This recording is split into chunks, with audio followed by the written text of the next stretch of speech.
다음은 미소님께서 질문 주셨고요. 코미팜 14,600원에 20% 매도가 질문 주셨습니다. 최근에 와서 이제 코로나 관련된 종목들에 대한 변동이 좀 크죠. 네. 코미팜도 일전에 한번 코로나 관련된 뉴스가 있었던 종목이기 때문에 아마도 이처럼 좀 소식이 없는 종목들을 좀 관심 있게 볼 수도 있다라고 생각을 합니다. 이 종목에 대한 주가를 보시게 되면은 2, 3월 달에 주가가 크게 변동성이 컸었는데요. 그리고 난 다음에 지금 5월 달 이후부터는 꾸준하게 주가가 흘러내린 양상을 보여주고 있습니다. 이 종목도 코로나 치료 관련된 수혜주 중에 하나였는데 지금 최근에 움직이는 종목들 대비해서는 소식이 없는 상태이죠. 자, 그러다가 어제 뉴스가 하나가 나왔습니다. 제가 사실은 이 종목을 가지고 오늘 라이브 방송이라든지 아니면 다른 자리에서 공시에 대한 해석을 좀 해드렸었어요. 한번 뉴스를 같이 보도록 하죠.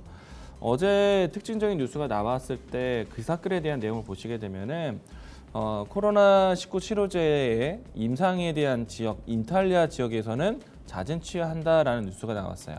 아니 그러면은 코로나 치료제를 하는 회사가 임상을 취하했다는 소식은 악재잖아요. 그런데 주가는 그 악재 반영을 크게 하지는 않았습니다. 오히려 반등이 나왔어요. 왜냐하면 이 내용을 해석하게 보시게 되면은 이탈리아에서는 다른 치료제에 대한 연구가 진행되고 있기 때문에 코로나 치료제에 대한 임상을 처리하도록 하겠다. 그래서 다른 이제 임상에 대한 기대감이 형성이 되어 있다라고 보실 수 있고요. 그리고 대신에 이제 다른 유럽으로 전환한다. 그리고 스페인 쪽에서는 임상이 진행되고 있다. 이런 뉴스들이 실질적으로 코로나 치료제에 대한 임상에 대한 흐름이 확인이 된 거죠. 그렇기 때문에 앞으로 언제가 될지 모르겠지만 코로나 치료제에 대한 뉴스는 다시 한번 나올 수 있다는 것을 기대를 하게끔 하는 뉴스였다. 그래서 악재처럼 보이는 뉴스였지만 실제적으로 내용을 읽어보면 호재가 숨겨져 있는 괜찮은 뉴스였다라고 이야기 드려보겠습니다.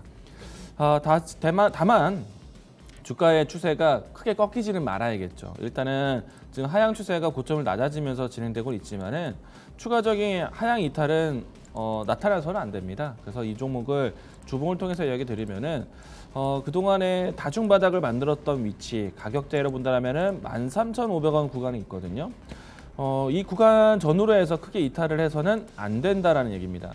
만약에 이 라인대를 이탈하게 된다라면은 아마도 실망 매물이 크게 출회될 수 있기 때문에 이 가격에 대한 지지 라인대만 확인하신다라면은 주가 뉴스 나올 때까지 좀 기다려보는 것도 괜찮겠다라는 생각입니다.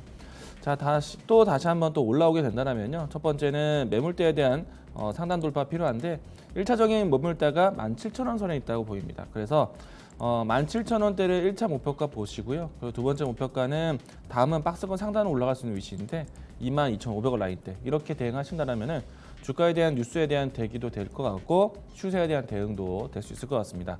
17,000원, 22,500원 이렇게 이야기 드리겠습니다.